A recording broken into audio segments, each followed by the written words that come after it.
Good evening and welcome to tonight's very special Halloween stream. We're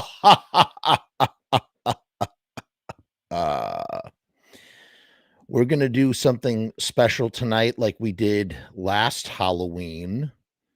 I don't know if you remember, we watched Night of the Living Dead. It was very choppy. I hope tonight's stream is not choppy. Once again, I forgot to unplug all of the Wi-Fi devices in the house, and that always helps to make things not so crazy, framey, or whatever you want to call it. We're all done for the evening. The kids went out trick-or-treating, and then we came back and we watched The Legend of Sleepy Hollow, as well as the Donald Duck Trick-or-Treat Halloween short from like 1955. Maybe it's from 1952. I don't remember. Really wonderful short. And I figured instead of trying to do a choppy ass, live stream that's probably going to get demonetized anyway, why not instead do something that we haven't done here in a while? We did it a little bit at the beginning of the year where we read Return of the Living Dead, which you can listen to on this channel. I've sort of turned it into a, what do you want to call it? A audiobook of sorts, like a video podcast audiobook. Well, as you could tell, tonight's content is something similar, except as you can see, I've lit some candles in the back. Those are electronic candles. Those aren't actually lit candles. And yeah, I have selected a very special short story that I have wanted to read on this channel for quite some time. It is super cool, super unique. It is basically, I don't know how to describe it. It's not fan fiction, but it's fiction told from, it's a movie. It's John Carpenter's The Thing, legendary horror film. Everybody loves The Thing, but it's told from the perspective of the alien. And I think what a cool, interesting idea, right? Not just to sort of, it's not making up something new per se. It is just rehashing the story, but from a completely different perspective. I really like that a lot. And so we're going to take a look at it. I don't know how long it's going to take me to read this thing, but I've committed to reading it for tonight. We're starting a little bit earlier. People probably are out doing Halloween stuff, and that's okay. I expect as much. Just want to see if I am super framey or not. I think I'm okay here. Can't tell. You know what? I really can't worry about it. I can't worry about it. We just got to go roll with it. Okay. So we are going to begin reading it. So this is called The Things, and it's science fiction. It's written by a guy named Peter Watts, and basically what it is it's revisiting the universe of the 1982 version of The Thing by John Carpenter. Now, John Carpenter did not come up with The Thing. He himself was remaking it from a movie called The Thing from Another World, which in turn is actually based on a short story in and of itself called Who Goes There by John W. Campbell. So what essentially you have is a short story that is a sort of a remix. It's a remix of a remake of a movie that's based on another short story, if that makes any sense. Hey, Ben, how are you? Happy Halloween. Welcome to the stream. I would sit here and munch on a bowl of Halloween candy, but I can't because I have a lot of reading to do. But I do have 3 seltzers lined up to help get the job done. Keep the whistle wet, as they say. Okay, let us begin our reading. Once I start reading, I might interject a thing or two, like I did with Return of the Living Dead. I'm not really going to be doing comments, you guys. This is more about reading the short story. So this is, like I said, think of this as like a spooky story on Halloween night. That is what we're doing. What's up, Amy? Happy Halloween to you as well. Hope you are enjoying your festivities and whatnot. Thanks for dropping by. So, okay, let us.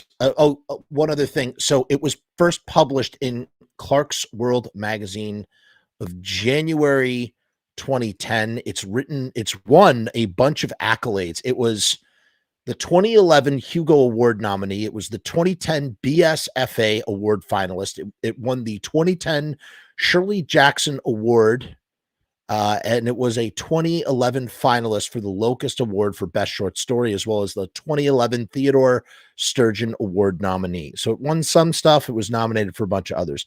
Nominations, in my opinion, are might as well be wins. It means that you are considered for the work. And the last thing I will say is that we did complete 31 Days of Halloween. I have 2 more videos to edit and put up, and those are going to come tomorrow on November 1st.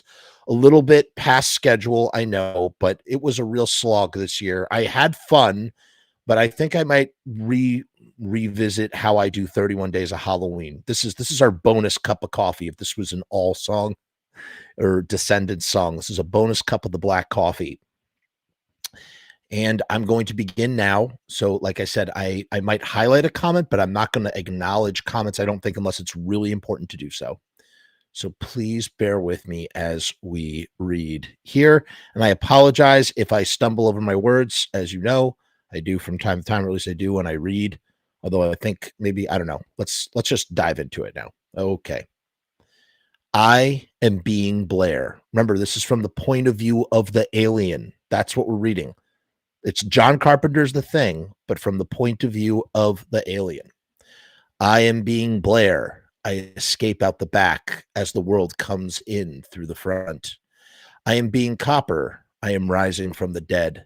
I am being Childs. I am guarding the main entrance. The names don't matter. They are placeholders, nothing more. All biomass is interchangeable. What matters is that these are all that is left of me. The world has burned everything else. I see myself through the window, looping through the storm, wearing Blair. McCready has told me to burn Blair if he comes back alone, but McCready still thinks that I am one of him. I am not. I am being Blair, and I am at the door. I am being Childs, and I let myself in.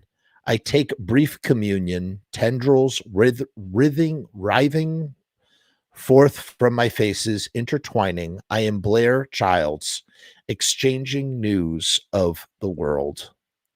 The world has found me out. It has discovered my burrow beneath the tool shed, the half-finished lifeboat cannibalized from the viscera of dead helicopters. The world is busy destroying my means of escape, then it will come back for me. There's only one option left. I disintegrate. Being Blair, I go to share the plan with Copper and to feed on the rotting biomass once called Clark.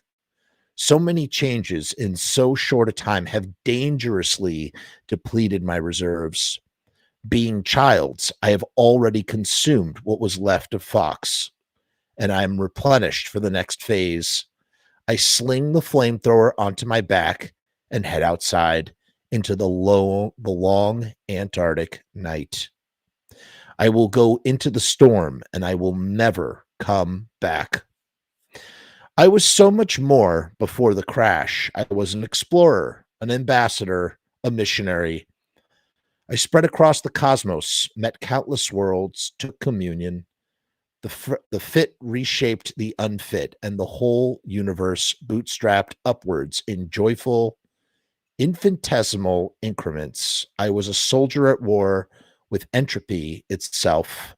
I was the very hand by which creation perfects itself. By the way, when it uses the word communion, it's referring to when it obviously meshes its alien form with, when it bonds with other creatures, when it assimilates and takes things over. Just thought I should mention that. So much wisdom I had, so much experience, and now I cannot remember all the things I knew. I can only remember that I once knew them. I remember the crash, though. It killed most of this offshoot outright, but a little crawled from the wreckage, a few trillion cells, a soul too weak to keep them in check.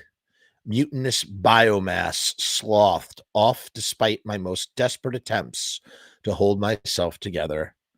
Panic-stricken little clots of meat instinctively growing whatever limbs they could remember and fleeing across the burning ice.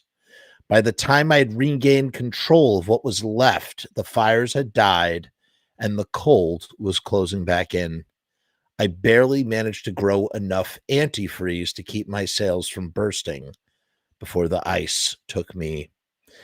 I remember my reawakening too, dull stirrings of sensation in real time. The first embers of cognition, of whatever, cognition, the slow blooming warmth of awareness as body and soul embraced after their long sleep. I remember the bioped offshoots surrounding me, the strange chittering sounds they made, the odd uniformity of their body parts, how ill adapted they looked, how inefficient their morphology. Even disabled, I could see so many things to fix, so I reached out. I took communion. I tasted the flesh of the world, and the world attacked me. It attacked me. I left the place in ruins. It was on the other side of the mountains, the Norwegian camp, it is called here. And I could have never crossed the distance in a biped skin. Fortunately, there was another shape to choose from, smaller than the biped, but better adapted to the local climate. I had within it, I hid within it while the rest of me fought off the attack. I fled into the night on 4 legs and let the rising flames cover my escape. I did not stop running until I arrived here. I walked among these new offshoots wearing the skin of the quadruped, and because they had not seen me take any other shape, they did not attack. And when I assimilated them in turn, when my biomass changed and flowed into shapes unfamiliar to local eyes, I took that communion in solitude, having learned that the world does not like what it does not know. I am alone in the storm. I am a bottom dweller on the floor of some murky alien sea. The snow blows past the horizontal streaks caught against gullies or outcroppings. It spins into blinding little whirlwinds. But I am not nearly far enough, not yet. Looking back, I still see the camp crouched brightly in the gloom, a squat, angular jumble of light and shadow, a bubble of warmth in the hollowing abyss. It plunges into darkness as I watch. I've blown the generator. Now there's no light, but for the beacons along the guide ropes, strings of dim blue stars whipping back and forth in the wind, emergency constellations to guide lost biomass back home. I am not going home. I'm not lost enough. I forge on into the darkness until even the stars disappear. The faint shadows of angry, frightened men carry behind me in the wind. Somewhere behind me, my disconnected biomass regroups in vaster, more powerful shapes for the final confrontation. I could have joined myself all in one, chosen unity over fragmentation, reabsorbed, I think that's meant to be, and taken comfort in the greater whole. I could have added my strength to the coming battle, but I have chosen a different path. I am saving child's reserves for the future. The present holds nothing but annihilation. Best not to think on the past. I spent so very long in the ice already. I didn't know how long until the world put the clues together, deciphered the notes and the tapes from the Norwegian camp, pinpointed the crash site. I was being Palmer then, unsuspected. I went along for the ride. I even allowed myself the smallest ration of hope. But it wasn't a ship anymore. It wasn't even a derelict. It was a fossil embedded in the floor of a great pit blown from the glacier. 20 of these skins could have stood atop one another and barely reached the lip of that crater. The time scale settled down on me like the weight of a world. How long for all that ice to accumulate? How many eons had the universe iterated on without me? And in all that time, a million years perhaps, there had been no rescue. I never found myself. I wonder what that means. I wonder if I even exist anymore anywhere but here. Back at camp, I will erase the trail. I will give them their final battle, their monster to vanquish. Let them win. Let them stop looking. Here in the storm, I will return to the ice. I've barely even been away after all, alive for only a few days out of all these endless ages. But I've learned enough in that time. I learned from the wreck that there will be no repairs. I learned from the ice that there will be no rescue. And I learned from the world that there will be no reconciliation. The only hope of escape now is into the future to outlast all this hostile, twisted biomass, to let time and the cosmos change the rules. Perhaps the next time I awaken, this will be a different world.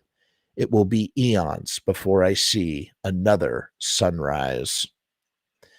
This is what the world taught me. This adaptation is provocation. Adaptation is incitement to violence. It feels almost obscene, an offense against creation itself, to stay stuck in this skin. It's so ill-suited to its environment that it needs to be wrapped in multi-layers of fabric just to stay warm. There are a myriad of ways I could optimize it. Shorter limbs, better insulation, a lower surface volume ratio. All these shapes I still have within me, and I dare not use any of them, even to keep out of the cold. I dare not adapt in this place. I can only hide. What kind of world rejects communion? It is the simplest, most irreducible insight that biomass can have. The more you can change, the more you can adapt. Adaptation is fitness. Adaptation is survival. It is deeper than intelligence, deeper than tissue. It is cellular. It is, I can't pronounce this word, it's axiomatic. And more, it is pleasurable. To take communion is to experience the sheer sensual delight of bettering the cosmos. And yet, even trapped in these maladapted skins, this world doesn't want to change. At first, I thought maybe, at first, I thought it might simply be starving, that these icy wastes didn't provide enough energy for routine shapeshifting. Or perhaps this was some kind of laboratory, an anomalous corner of the world, pinched off and frozen in these freakish shapes as part of some arcane experiment on monomorphism in extreme environments. After the autopsy, I wondered if the world had simply forgotten how to change. Unable to touch the tissues, the soul could not sculpt them, and time and stress and sheer chronic starvation had erased the memory that it ever could. Um, that time that at time and stress and sheer chronic starvation had erased the memory that it ever could. But there were too many mysteries, too many contradictions. Why these particular shapes so badly suited to their environment? If the soul was cut off from the flesh, what held the flesh together? And how could these skins be so empty when I moved in? I'm used to finding intelligence everywhere, winding through every part of every offshoot. But there was nothing to grab onto in the mindless biomass of this world, just conduits carrying orders and input. I took communion when it wasn't offered. The skins I chose struggled and succumbed. My fibrils infiltrated the wet electricity of organic systems everywhere. I saw through eyes that weren't yet quite mine, commandeered motor nerves to move limbs still built of alien protein. I wore these skins as I've worn countless others, took the controls, and left the assimilation of individual cells to follow at its own pace. But I could only wear the body. I could find no memories to absorb, no experiences, no comprehension. Survival depended on blending in, and it was not enough to merely look like this world. I had to act like it, and for the first time in living memory, I did not know how. Even more frighteningly, I didn't have to. The skins I assimilated continued to move all by themselves. They conversed and went about their appointed rounds. I could not understand it. I threaded further into the limbs and viscera with each passing moment, alert for signals of the original owner. I could find no networks but mine. Of course, it could have been much worse. I could have lost it all, been reduced to a few cells with nothing but instinct in their own plasticity to guide them. I would have grown back eventually, reattained sentience, taken communion, and regenerated an intellect vast as a world. But I would have been an orphan amnesiac with no sense of who I was. At least I've been spared that. I emerged from the crash with my identity intact. The templates of 1,000 worlds still resonate in my flesh. I've retained not just the brute desire to survive, but the conviction that survival is meaningful. I can still find joy should there be sufficient cause. And yet, how much more there used to be. The wisdom of so many other worlds lost. All that remains are fuzzy abstracts, half memories of theorems and philosophies far too vast to fit into such an impoverished network. I could assimilate all the biomass of this place, rebuild body and soul to 1,000,000 times the capacity of what crashed here. But as long as I am trapped at the bottom of this well, denied communion with my greater self, I will never recover that knowledge. I'm such a pitiful fragment of what I was. Each lost cell takes a little of my intellect with it, and I have grown so very small. Where once I thought, now I merely react. How much of this could have been avoided if I had only salvaged a little bit more biomass from the wreckage? How many options am I not seeing because my soul simply isn't big enough to contain them? The world spoke to itself in the same way I do with my communications. Our simple, the world spoke to itself in the same way I do when my communications are simple enough to convey without somatic fusion. Even as dog, I could pick up the basic signature morphemes. This offshoot was Windows. That one was Bennings. The two who had left in that flying machine for parts unknown were Copper and McGreedy. And I marveled that these bits and pieces stayed isolated from one another, held the same shapes for so long that labeling of individual aliquotes of biomass actually served a useful purpose. Later, I hid within the biopeds themselves, and whatever else lurked in those haunted skins began to talk to me. It said that the biopeds were called guys or men or assholes. It said that McCready was sometimes called Mac. It said that this collection of structures was called a camp. It said that it wasn't afraid, but maybe that it was just me.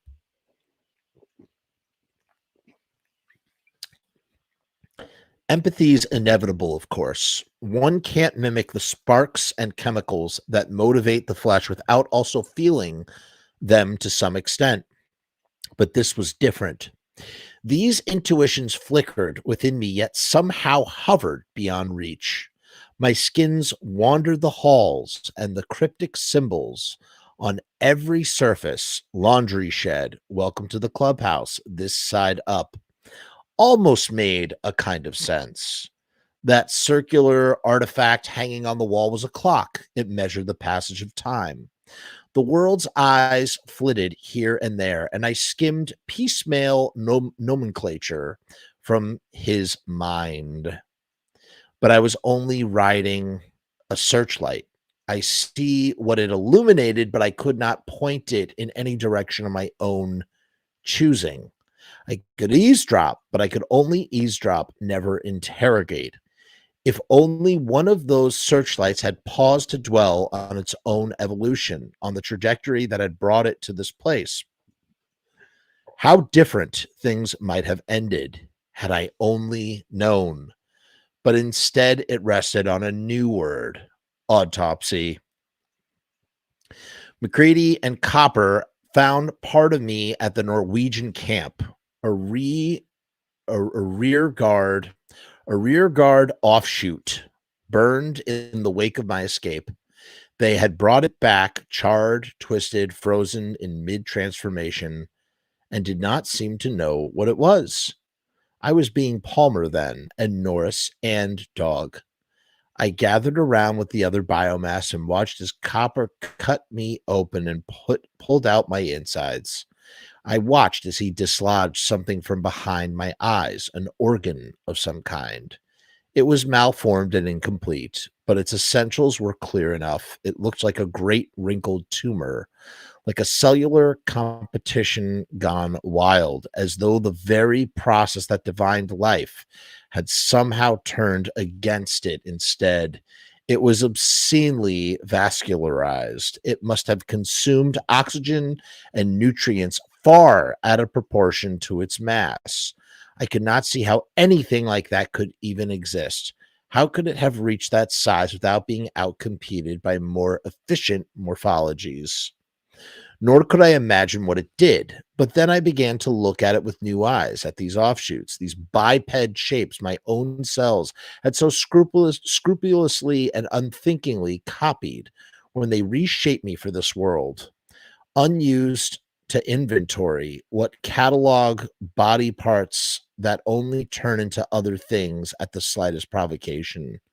I really saw for the first time that swollen structure atop each body, so much larger than it should be, a bony hemisphere in which a million ganglionic interfaces could fit with room to spare. Every offshoot had one. Every piece of biomass carried one of these huge, twisted clots of tissue. I realized something else too. The eyes, the ears, of my dead skin had fed into this thing before Copper pulled it free. A massive bundle of fibers ran along the skin's long longitudinal axis, right up the middle of the endoskeleton, directly into the dark, sticky cavity where the growth had rested.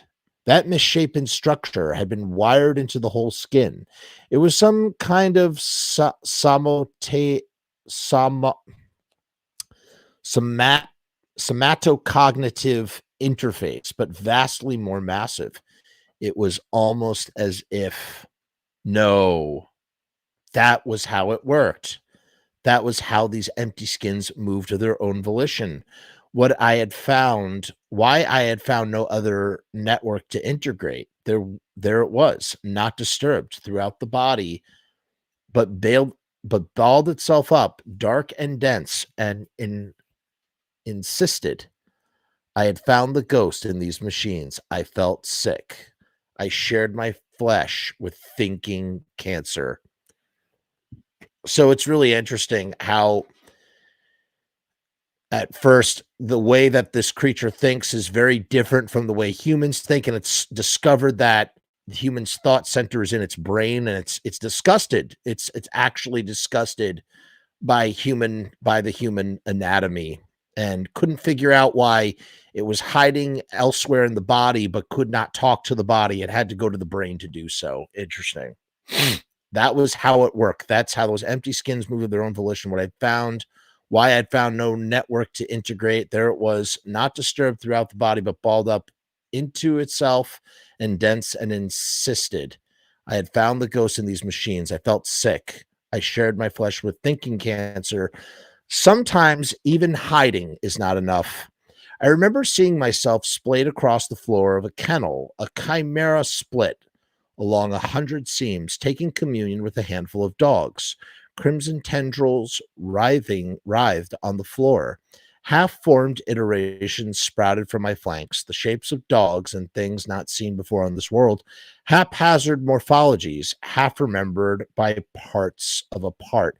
So that's what's so fascinating about, this iteration of the story.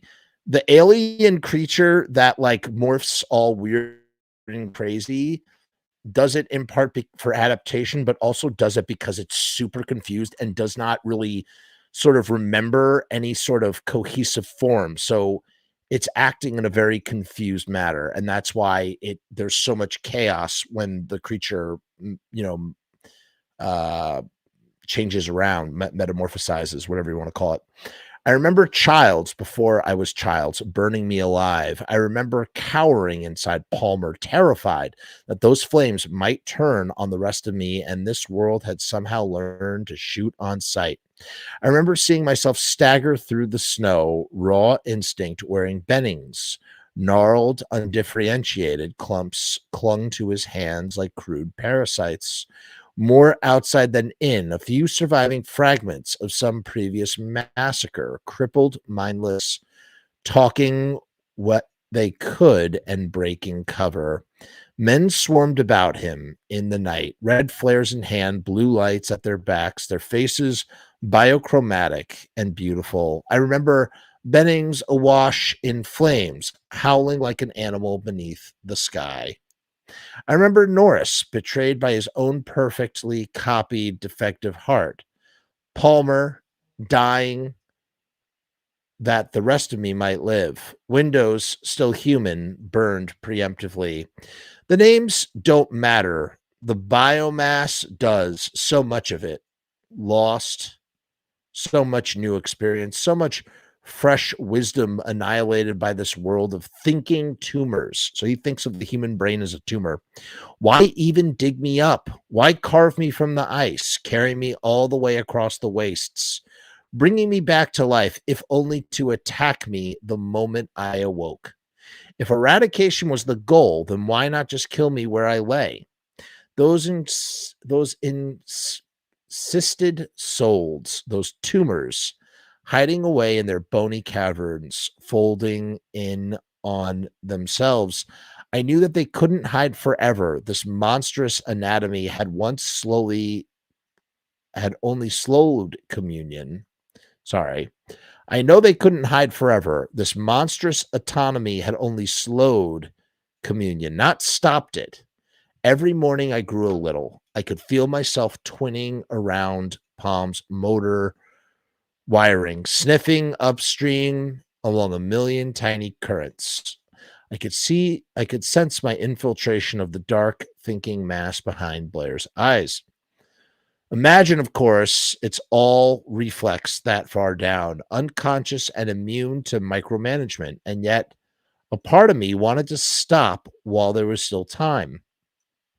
I'm used to incorporating souls, not rooming with them. This compartmentalization was unprecedented. I have assimilated 1,000 worlds stronger than this, but never one so strange. What would happen when I met the spark in the tumor? Who would assimilate who? Oops, I almost spilled my seltzer everywhere and I freaked out. I was being 3 men by now. The world was growing wary, but I hadn't noticed yet. Even the tumors in the skins I had taken didn't notice how close I was. For that, I could only be grateful. That creation has rules, that some things don't change no matter what shape you take. It does not matter whether a soul spreads through the skin or festers in the grotesque isolation. It still runs on electricity. The memories of men still took time to gel, to pass through whatever gatekeepers filtered noise from signal and a judicious burst of static, however indiscriminate, still cleared those catches before their contents could be stored permanently. Clear enough at least to let these tumors simply forget that something else moved in, or simply forget that something else moved their arms and legs on occasion. At first, I only took control when the skins closed their eyes and their searchlights flickered disconcertingly across unreal imaginary patterns that flowed senselessly into one another like hyperactive biomass, unable to single on a settle unable to settle on a single shape. Dreams, one searchlight told me, a little later nightmares. During those mysterious periods of dormancy when the men lay inert and isolated, it was safe to come out. Soon, through the dreams, Soon, though, the dreams dried up. All eyes stayed open all the time, fixed on shadows and each other. Offshoots, once dispersed throughout the camp, began to draw together, to give up their solitary pursuits in favor of company. At first, I thought they might be finding common ground in a common fear. I even hoped that finally they might shake off their mysterious fossilization and take communion. But no, they just stopped trusting anything they couldn't see. They were merely turning against each other. My extremities are beginning to numb. My thoughts slow as the distal reaches of my soul succumb to the chill. The weight of the flamethrower pulls at its harness, forever tugs me just a little bit off balance. I have not been child's for very long. Almost half this tissue remains unassimilated. I have an hour, maybe two, before I start melting my grave into the ice. By that time, I need to have converted enough cells to keep the whole skin from crystallizing. I focus on antifreeze production. It's almost peaceful out there. There's been so much to take in and so little time to process it. Hiding in these skins takes such concentration, and under all those watchful eyes, I was lucky if communion lasted long enough to exchange memories. Compounding my soul would have been out of the question.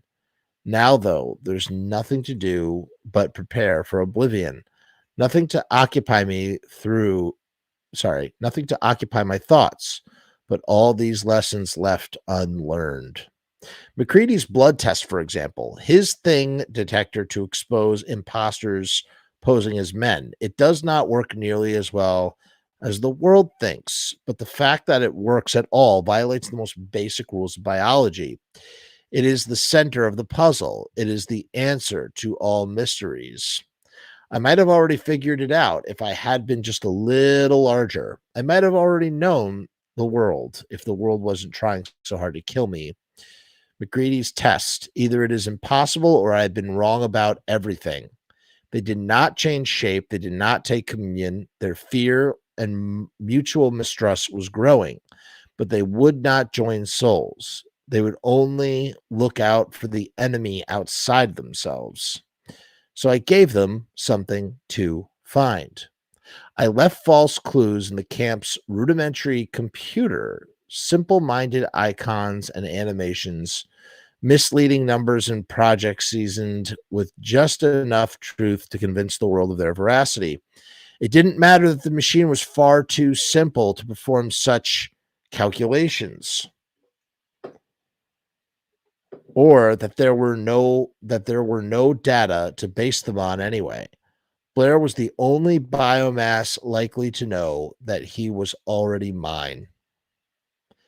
I left false leads, destroyed real ones, and then, alibi in peace, I released Blair to run amok.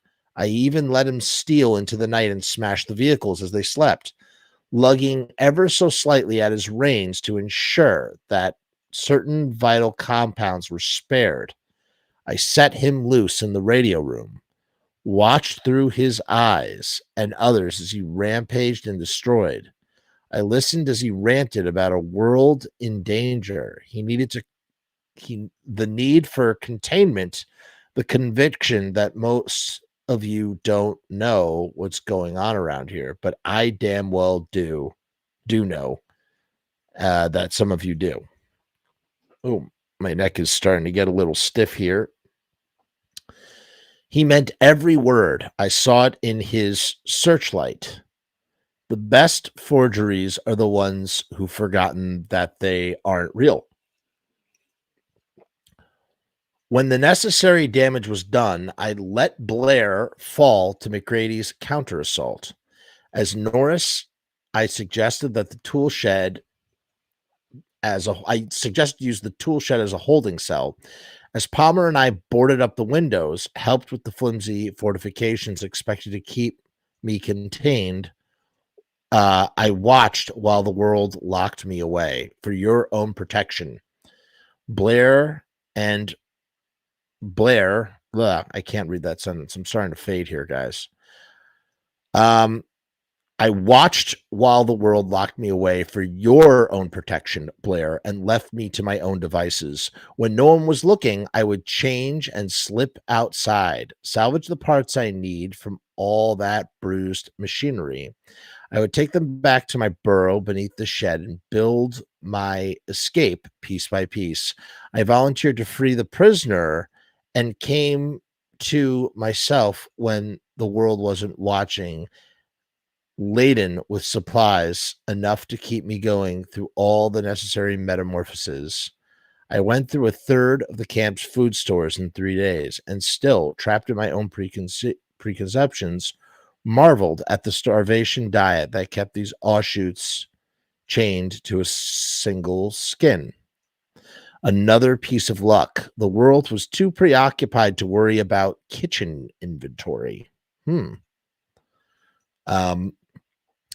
There's something on the wind, a whisper threading its way above the raging storm. I grow my ears, extend cups of near-frozen tissue from the sides of my head, turning like a living antenna in search of the best reception.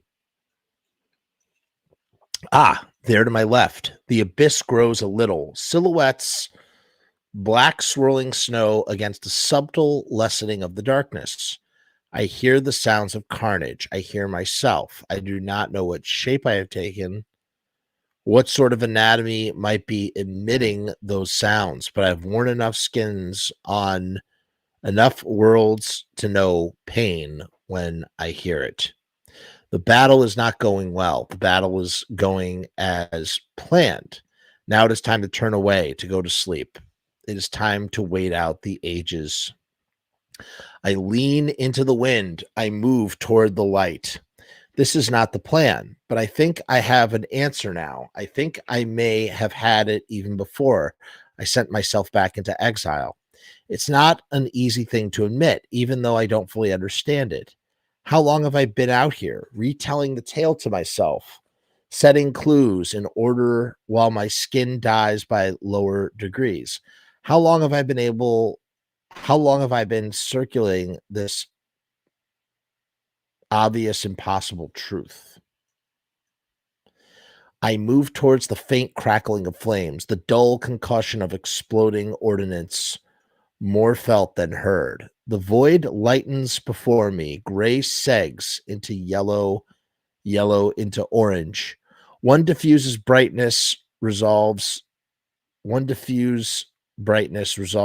many, a long burning wall, miraculously standing, the smoke skeleton of McGrady's shack on the hill. A cracked, smoldering hemisphere reflecting pale yellow in the flickering light. Child's searchlight calls it a radio dome. The whole camp is gone. There's nothing left but flames and rubble. They can't survive without shelter, not for long, not in these skins. It destroyed me. They've destroyed themselves. Things could have turned out so much differently if I had never been Norris. Norris was the weak node. Biomass not only ill-shaped, but defective. An offshoot within an offshoot. I'm starting to really fade here. An offshoot with an off switch. The world knew had known so long it never even thought about it anymore. It wasn't until Norris collapsed that heart condition floated to the surface of Copper's mind where I could see it. It wasn't until Cooper was astride that Norris's chest tried to prop him back to life, tried to pound him back to life. That I knew how it would end. And by then it was too late. Norris had stopped breathing. Sorry, Norris had stopped being Norris. He hadn't even stopped being me. I have so many roles to play, so little choice in any of them. The part of being Cooper brought down the paddles or the path that had been Norris. Such a faithful Norris. Every cell so scrupulously assimilated, every part of that faulty valve reconstructed unto perfection. I hadn't known. How was I to know? These shapes within me, the world and the morphologies I've assimilated over the eons, I've only ever used them to adapt before, never to hide. This desperate mimicry, was an improvised thing, a last resort in the face of a world that attacked anything unfamiliar. My cells read the signs, and my cells conformed, mindless as proons. I don't know what that word says. So I became Norris, and Norris self-destructed. I remember losing myself after the crash. I know how it feels to degrade, tissues in revolt, the desperate efforts to reassert control as static from some misfiring organ jams the signal, to be a network seceding from itself, to know that each moment I am less than I was a moment before, to become nothing, to become legion. Being copper, I could see it. I still don't know why the world didn't. Its parts had long since turned against each other by then.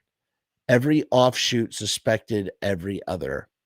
Surely there were alert signs of infection. Surely some of that biomass would have noticed, and the subtle twitch and ripple of Norris charging below the surface, the last instinctive resort, was a wild of tissues abandoning their own devices. Guys, I'm starting to literally pass out as I read this. Ooh. Are you enjoying the story so far? I am enjoying it. I'm just fading. I can see myself fading. I'm going to take a long break once this is done. I need to just take a break. I got some reruns planned. All right, let's keep going. Sorry. Woo, woo, woo, woo, woo. But I was the only one who saw. Being Childs, I could only stand and watch. Being Copper, I could only make it worse. If I take in direct control, force that skin to drop the paddles, I would have given myself away. And so I played my parts to the end. I slammed those resurrection paddles down as Norris' chest split open beneath them. I screamed on cue as serrated teeth from 100 stars away snapped shut. I toppled backwards, arms bitten off above the wrist. Men swarmed, agitation bootstrapping to panic. McCready aimed his weapon. Flames leaped across the enclosure. Meat and machinery screamed in the heat. I mean, it really is a awesome reimagining, retelling of the entire story, but from the perspective. And basically, the explanation here is that the creature just does not know, or is, purposely hiding itself from even itself, working as a team and, working against each other, depending on what serves the alien the best at that time. Copper's tumor winked out beside me. The world would never have let it live anyway, not after such obvious contamination. I let our skin play dead on the floor, wall overhead. Something that had once been me shattered and writhed. I can never say that word. Withered and iterated through a myriad random through a myriad of random templates, searching desperately for something fireproof. So that's what's being used to explain all the crazy changing. It's going through its Rolodex to find the right adaptation for that time. They have destroyed themselves. Such an insane world such an insane word to apply to a world. Something crawls towards me through the wreckage, a jagged, oozing jigsaw of blackened meat and shattered, half-reabsorbed bone. Embers stick to its sides like bright, searing eyes. It does not have the strength enough to scrape them free. It contains barely half the mass of this child's skin, much of it burnt to raw carbon. It is already dead. What's left of Childs, almost asleep, thinks, motherfucker, but I am being him now. I can carry the tune myself. The mass extends a pseudopod towards me, a final act of communion. I feel my pain. I was Blair. I was Copper. I was even a scrap of dog that survived that first fiery massacre and holed up in the walls with no food and no strength to regenerate. Then I gorged on unassimilated flesh, consumed instead of communed, revived and replenished. I drew together as one. And yet, not quite. I can barely remember. So much was destroyed. So much memory was lost. But I think the networks recovered from my different skins stayed just a little out of sync, even reunited in the same soma. I glimpse a half-corrupted memory of a dog erupting from the greater self, ravenous and traumatized and determined to retain its individuality. I remember rage and frustration that this world had so corrupted me that I could barely fit together again. But it did not matter. I was more than Blair and Copper and Dog. I was a giant with the shapes of the worlds to choose from, more than a match for it, the last lone man who stood against me. No match, though, for the dynamite is in his hand. Now I'm a little more than pain and fear and charred stinking flesh. What sentience I have is awash in confusion. I am stray and disconnected thoughts, doubts, the ghosts of theories. I am realizations too late in coming and already forgotten. The writing is really good. And really, the best part is the writer has found the POV voice of the alien so well. But I am also Childs, and as the wind eases at last, I remember wondering who assimilates who. The snow tapers off, and I remember an impossible test that stripped me naked. The tumor inside me remembers it too. I can see it in the last rays of its fading searchlight. And finally, at long last, that beam is pointed inwards. It's pointed at me. I can barely see what it illuminates. Parasite, monster, disease, thing. How little it knows. It knows even less than I do. I know enough, you motherfucker. You soul stealing, shit eating, RAPIST. I don't know what that means. There is violence in those thoughts and the forcible penetration of flesh, but underneath it all is something else I can't quite understand. I almost ask, but Child's searchlight has finally gone out. Now there's nothing here but me, nothing outside but fire and ice in darkness. I am being Child's, and the storm is over now. In a world that gave meaningless names to interchangeable bits of biomass, one name truly mattered, and that was MacReady. MacReady was always the one in charge. The very concept still seems absurd.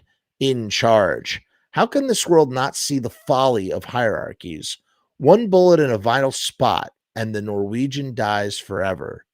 One blow to the head, and Blair is unconscious. Centralization is vulnerability, and yet the world is not content to build its biomass on such a fragile template. It forces the same model onto its metasystems as well. McCready talks, the others obey. It is a system with a built-in kill spot. This is a very iconic scene from the movie that's being reiterated here. Ooh, my lord. And yet somehow McGreedy stayed in charge. Even after the world discovered, by the way, the world is obviously the group, but to him it's the world. Even after the world discovered the evidence I planted, even after it decided that McGreedy was one of those things, locked him out to die in the storm, attacked him with fire and axes when he fought his way back inside. Somehow, McGreedy always had the gun, always had the flamethrower, always had the dynamite, and the willingness to take out the whole damn camp if need be. Clark was the last to try and stop him. McGreedy shot him through the tumor. Kill spot. Shot him through the tumor, shot him through the head. That's what happens in the during that long, epic, iconic scene. It was a kill spot, but when Norris split into pieces, each scuttling instinctively for its own life, McGreedy was the one that put them back together. I was so sure of myself when he talked about his fest. He tied me up. He tied up all the biomass, tied me up more times than he knew. And I almost felt a kind of pity as he spoke. He forced windows to cut us all, to take a little blood from each of us. He heated up the tip of a metal wire until it glowed, and he spoke of pieces small enough to give themselves away. Pieces that embodied instinct, but no intelligence, no self-control. McGreedy had watched Norris in dissolution, and he decided men's blood would not react to the application of heat. Mine would break ranks when provoked. Of course, though, these offshoots had forgotten that they could change. I wonder how the world would react if every piece of biomass in the room was revealed as a shapeshifter. When McCready's small experiment ripped the facade from the greater one and forced these twisted fragments to confront the truth. Why would the world awaken from its long amnesia, finally remember that it lived and breathed and changed like everyone else? Or was it too far gone? Would McCready simply burn each protesting offshoot in turn as its blood-turned traitor? I couldn't believe it when McCready pulled the hot wire into Windows' blood and nothing happened. Some kind of trick, I thought. Are these... and then McGreedy's blood pressure test and Clark's. Cooper's didn't. The needle went in and Cooper's blood shivered just a little in its dish. I barely saw it myself. The men didn't reach out at all. They didn't even notice. They must have attributed it to the trembling of McCready's own hand. They thought a test was a crock of shit anyway. Being childs, I even said as much. Because it was too astonishing, too terrifying to admit that it wasn't. Being childs, I know that there was hope. Blood is not soul. I may control the motor systems, but assimilation takes time. If Copper's blood was raw enough to pass muster, then it would be an hour before I had anything to fear from this test. I had been a child for even less time. Oof. But I was also Palmer. I had been Palmer for days. Every last cell of that biomass had been assimilated. There was nothing of the original left.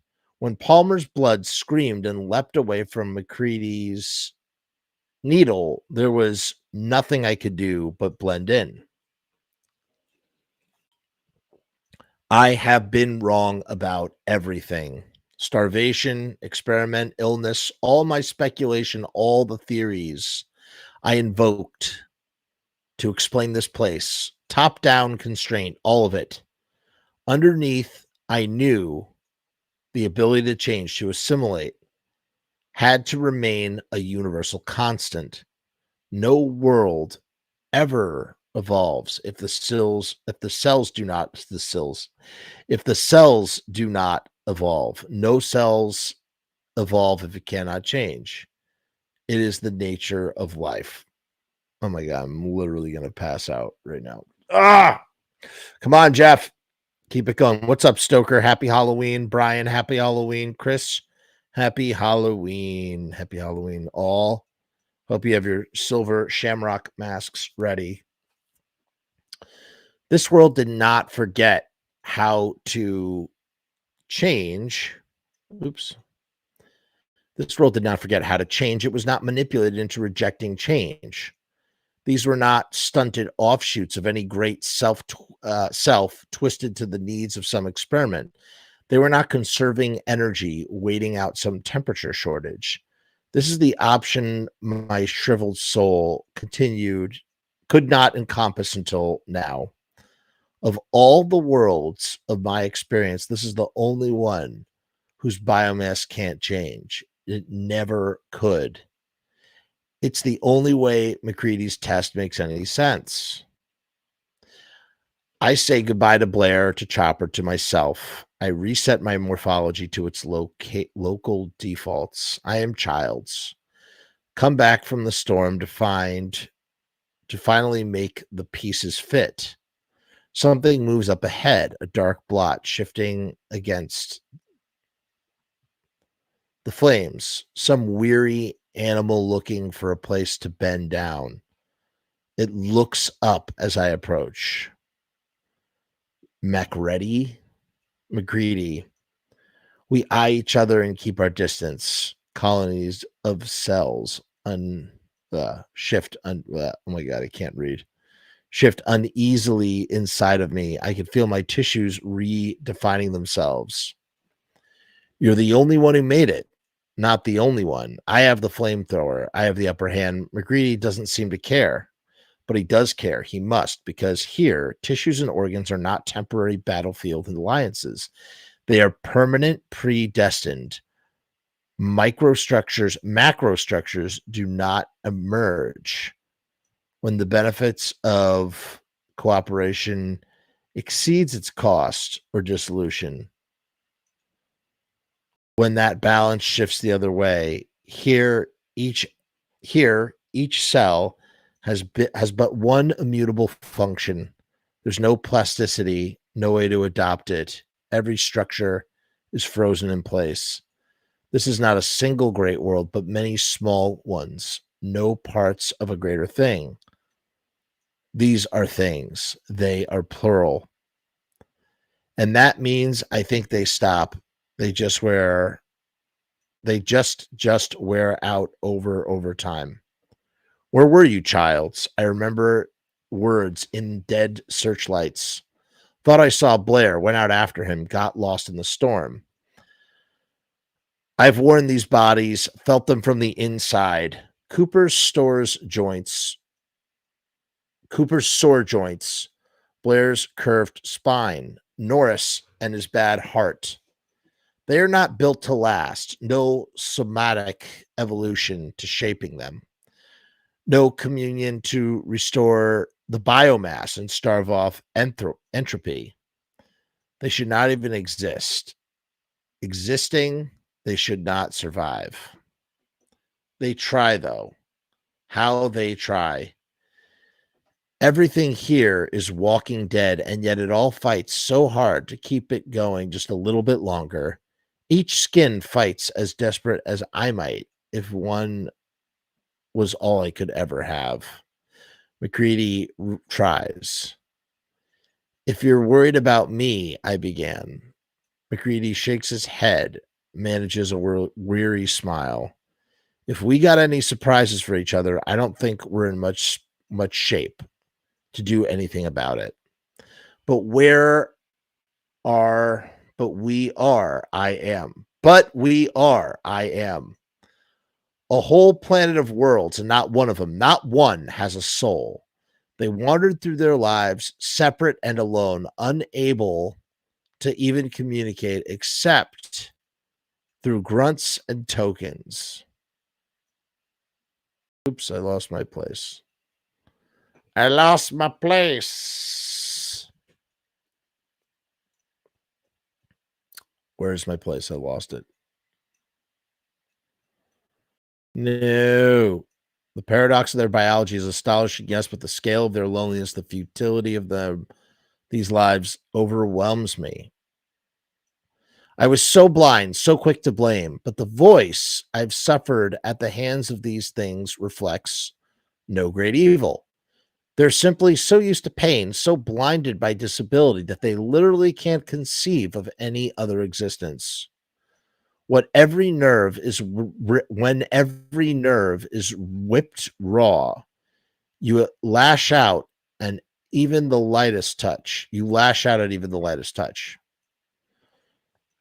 What should we do? I wonder. I cannot escape into the future, not knowing what I now know. How could I know now? I leave them like this. Why don't we just wait here a while, McCready suggests, and see what happens. I could do so much more than that.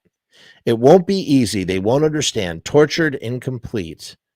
They're not able to understand the underground. What? What am I saying right now? Offered the greater whole. They see the loss of the lesser. Offered the communion, they see only extinction. I must be careful. I must use this newfound ability to hide. Other things will come here eventually, and it doesn't matter whether they find the living or the dead. What matters is that they found something like themselves to take back home. So I will keep up appearances. I will work behind the scenes. I will save them from the inside, or their unimaginable loneliness will never end. I will work behind the scenes. I will save them from the inside, or their unimaginable loneliness will never end. These poor, savage things will never embrace salvation. I will have to RAPE it into them. The end. Woo! And there you have it, folks. The whole kit and caboodle. Tonight's show is brought to you by Riot Stickers. That's right. Riot Stickers, the official sponsor of the Frumess channel. Woo! Like that, like my throwing stars.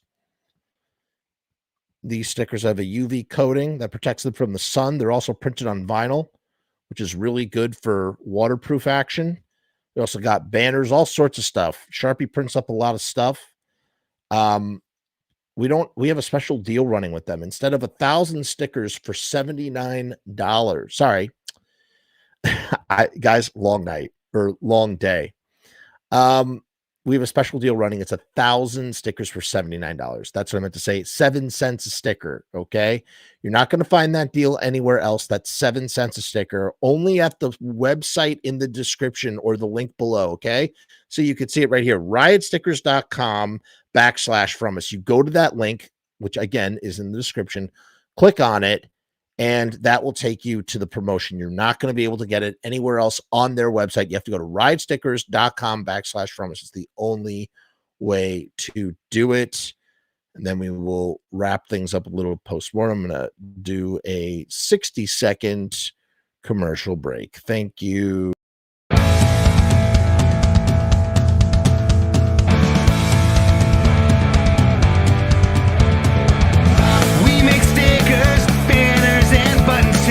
Posters and promo cards, there's nothing we can't print for you. From stage backdrops to bass drum heads, we can print on shirts, we can print on hats, we can print on pants. Cheap prices and high quality,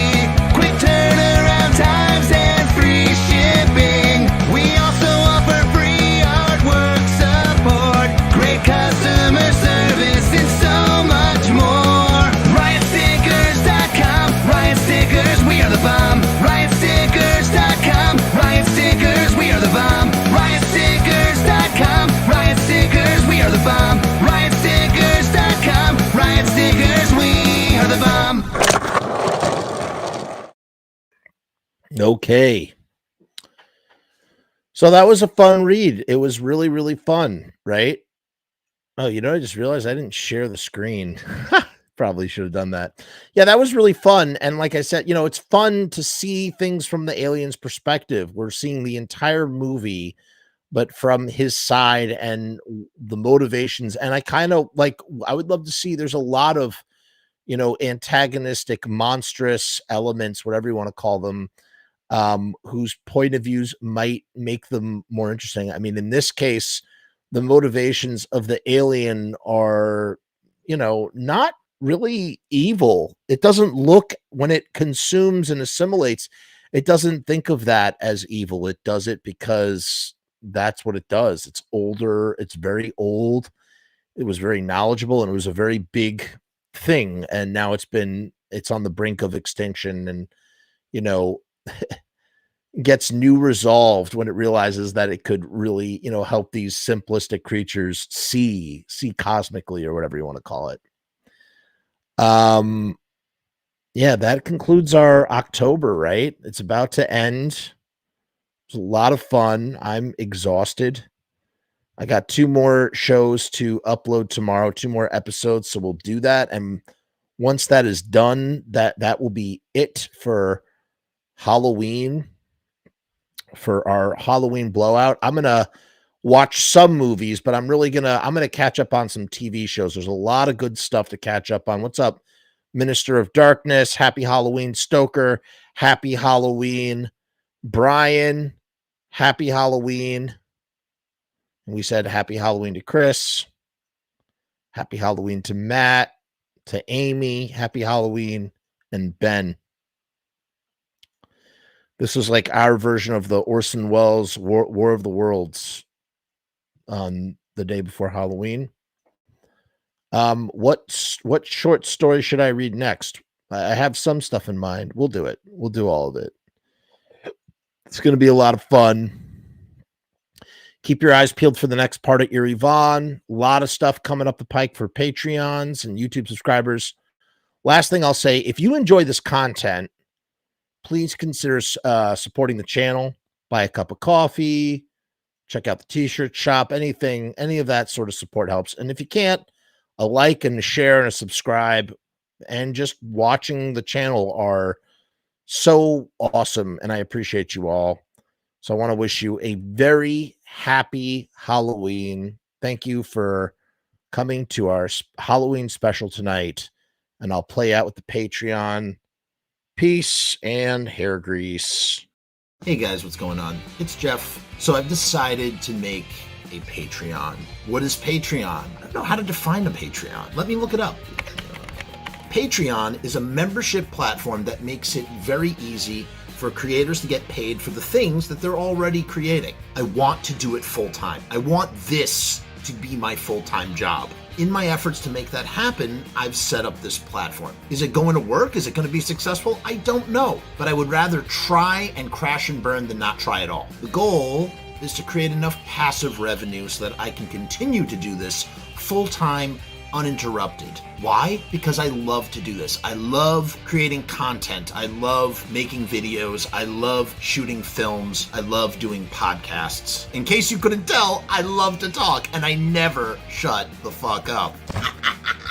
So right now, I've kept the Patreon incredibly simple. There's 2 tiers, and that may change in the future. The Murdergram is a simple way to extend support for all of the hours and hours of free content on the channel for nothing more than $1.